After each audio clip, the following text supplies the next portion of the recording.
TorahBox.com pour la diffusion du judaïsme francophone vous retransmet un enseignement du Rav Mordechai Shriki. Bonne écoute et bon limoud.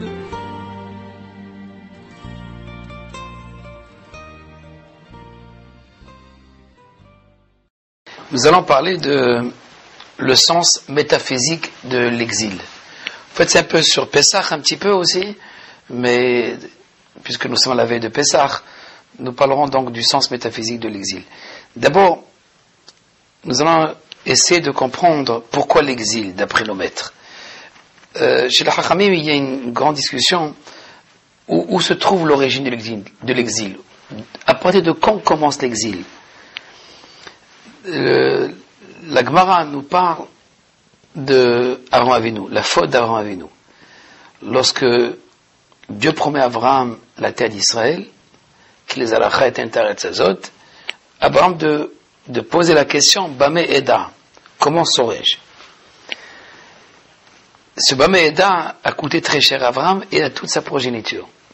Mais il faut savoir que ce Bamé Eda, comment saurais-je, vient après Brit Ben Abetarim, une alliance très bizarre d'ailleurs, où Dieu demande à Abraham Avinu de couper 4 bêtes et de traverser ces bêtes à travers donc ces coupes, ces morceaux de chaque côté. Donc Brit, l'alliance entre les morceaux, littéralement, donc Brit, l'alliance de entre les morceaux. Et dans cette Brit, Abraham tombe dans une léthargie, grande tardema, et il se rend compte de la profondeur de l'exil, ou le puits de l'exil, Be'er HaGola, donc le puits de l'exil, c'est l'exil qui ne termine pas. Et il voit en fait toutes les nations qui vont dépecer, couper le peuple d'Israël. En fait, chaque bête correspond à un peuple.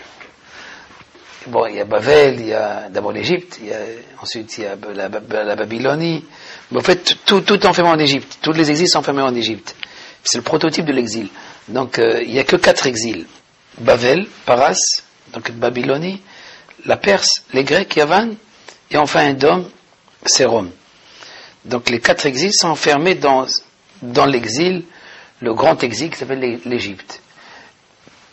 En tous les cas, on parle même de Tzipor Lobatar. D'après certains, le Tzipor correspond à Ishmaël.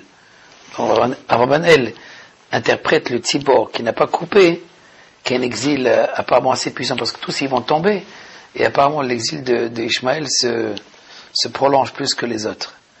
Mais en fait, les grands maîtres ne parlent pas de l'exil d'Ishmaël, puisque Daniel a parlé de 4 exils seulement, et il ne mentionne pas Ishmaël. En tous les cas, il s'agit donc d'une tardéma, d'une léthargie, d'une peur aussi, et là, Abraham te pose la question, comment saurais-je? Donne-moi une preuve, donne-moi un symbole, une idée, qui va me garantir que ce peuple retournera sur la terre. Bamé Eda Kirachena. Comment saurais-je que nous allons hériter ces terres?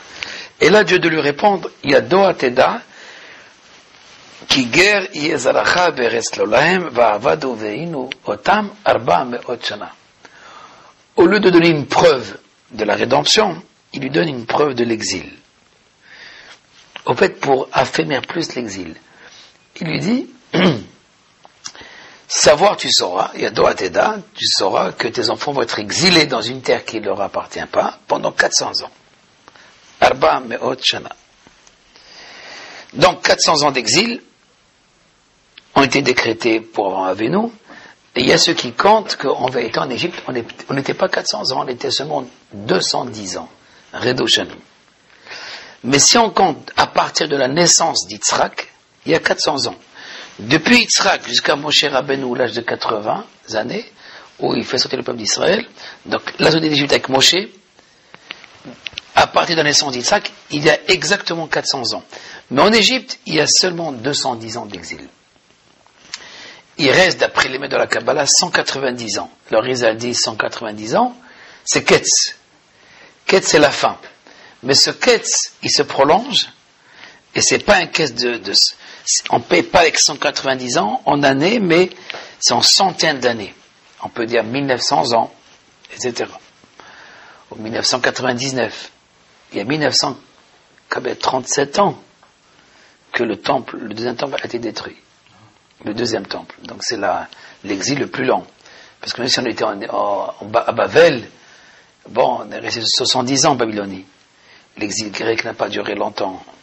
Même si les Grecs sont restés 200 ans en Israël. Mais l'exil réellement, à proprement parler, il s'est pas prolongé 200 ans, etc.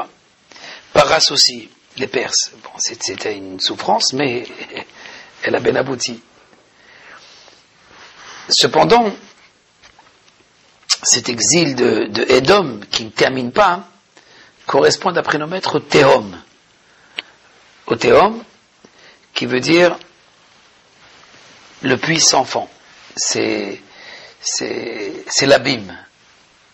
Dans la Torah, il est mentionné ce terme Théom, Ve'olam Toubavo, Ve'hoshech al pene Théom. Et d'après nos maîtres, dans le Midrash, selon Rish Lakish, Tou correspond, le chaos correspond à Bavel, Bou à la Perse, Hoshech, les ténèbres, au grec, et enfin Théom, l'abîme qui ne se termine pas, correspond à Rome. Tof, d'accord. Il y a donc une idée de l'exil depuis la création du monde.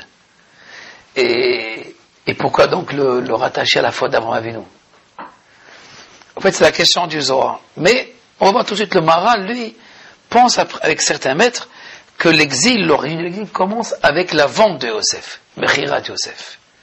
En vendant Yosef, alors, on a décrété l'exil. Donc, il y a deux idées principales de l'origine de l'exil, d'après nos maîtres.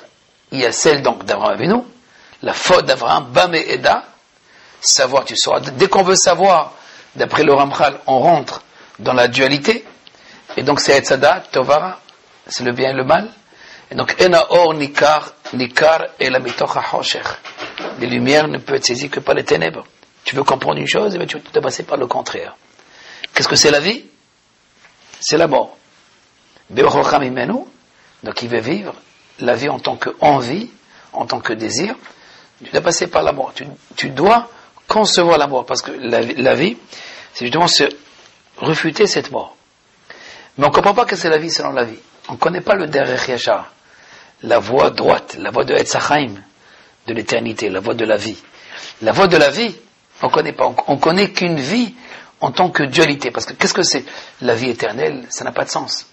Il y a une vie parce qu'il y a un combat avec la mort. Parce que ce qu'on fait, manger, ne pas mourir, boire pour ne pas mourir, se marier pour laisser une progéniture.